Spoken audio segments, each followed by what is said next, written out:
ಕೇಂದ್ರ ಸರ್ಕಾರ ಜೊತೆಗೆ ರಾಜ್ಯ ಸರ್ಕಾರವು ಕೂಡ ನಕ್ಸಲರು ಶರಣಾಗಬೇಕು ಅಂತ ಒತ್ತಾಯಿಸ್ತಾ ಇದ್ರು. ಇದಕ್ಕೆ ಸಂಬಂಧಪಟ್ಟಂತೆ ಸಿಎಂ ಸಿದ್ದರಾಮಯ್ಯ ಅವರ ಸಮ್ಮುಖದಲ್ಲಿ ನಕ್ಸಲರು ಕೂಡ ಶರಣಾಗಿದ್ದಾರೆ. ಇನ್ನು ಸಿಎಂ ಸಿದ್ದರಾಮಯ್ಯ ಮುಂದೆ 6 ಮಂದಿ ನಕ್ಸಲರು ಸರೆಂಡರ್ ಆಗಿರೋದು. ಸಿಎಂ ಗೃಹ ಕಚೇರಿ ಕೃಷ್ಣದಲ್ಲಿ ಶರಣಾಗಿದ್ದಾರೆ 6 ಮಂದಿ ನಕ್ಸಲರು. ಶಾಂತಿಗಾಗಿ ನಾಗರಿಕ ವೇದಿಕೆ ಸದಸ್ಯರ ಸಮ್ಮುಖದಲ್ಲಿ 6 ಜನ ಏನು ನಕ್ಸಲರಿದ್ದಾರೆ ಶರಣಾಗಿರೋದು. ನಕ್ಸಲರ ಎಲ್ಲಾ ಮನವಿಯನ್ನ ಕೂಡ ಸಿಎಂ ಸಿದ್ದರಾಮಯ್ಯ ಅವರು ಸ್ವೀಕರಿಸಿದ್ದಾರೆ.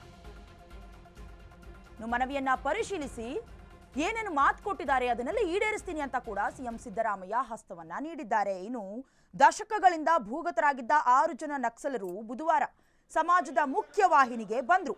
ಹಾಗೆಯೇ ಇದೇ ಮೊದಲ ಬಾರಿಗೆ ಹೆಚ್ಚಿನ ಸಂಖ್ಯೆಯಲ್ಲಿ ಕರ್ನಾಟಕದಲ್ಲಿ ನಕ್ಸಲರು ಶರಣಾಗ್ತಾ ಇದ್ದಿದ್ದು.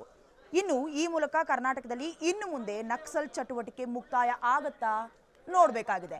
ಅಂದ್ರೆ ಈ ವಿಚಾರವನ್ನ ನಾವು ಗಮನಿಸಿದಾಗ ಈ ಹಿಂದೆ ನಕ್ಸಲರಾಗಿದ್ದಂತಹ ವಿಕ್ರಮ್ ಗೌಡ ಕೂಡ ಏನು ಶೂಟೌಟ್ಗೆ ಶರಣಾಗಿದ್ರು. ಅಂದ್ರೆ ಶೂಟೌಟ್ ಆಗಿತ್ತು ಅವ್ರ ಮೇಲೆ. ಅದಾದ ಮೇಲೆ ನಕ್ಸಲರಿಗೆ ಎಲ್ಲೋ ಒಂದ್ ಕಡೆ ಭಯ ಹುಟ್ಟಿರೋದಂತೂ ನಿಜ. ಯಾಕಂತ ಹೇಳಿದ್ರೆ ಶರಣಾಗಬೇಕು ನಕ್ಸಲರು ಅನ್ನುವಂತಹ ಕರೆಗೆ ಹೋಗೊಟ್ಟು 6 ಜನ ನಕ್ಸಲರು ಕೂಡ ಬಂದಿರುವಂತದ್ದು.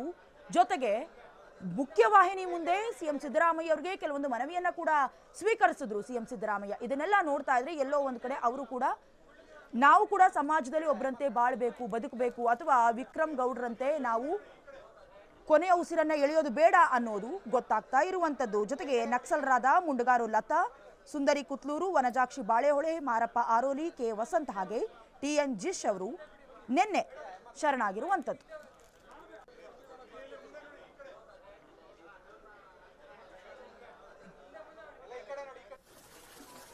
ನಮ್ಮೆಲ್ಲರ ಮುಂದೆ ಅವರು ಬಂದು ಶರಣಾಗಿದ್ದಾರೆ.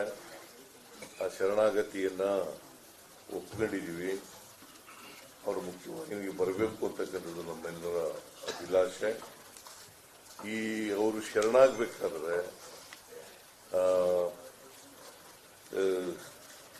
ನಾಗರಿಕ ಸಮಿತಿಯವರು ಪುನರ್ವಸತಿ ಸಮಿತಿಯವರು ಬಹಳ ಪ್ರಯತ್ನ ಮಾಡಿದ್ದಾರೆ.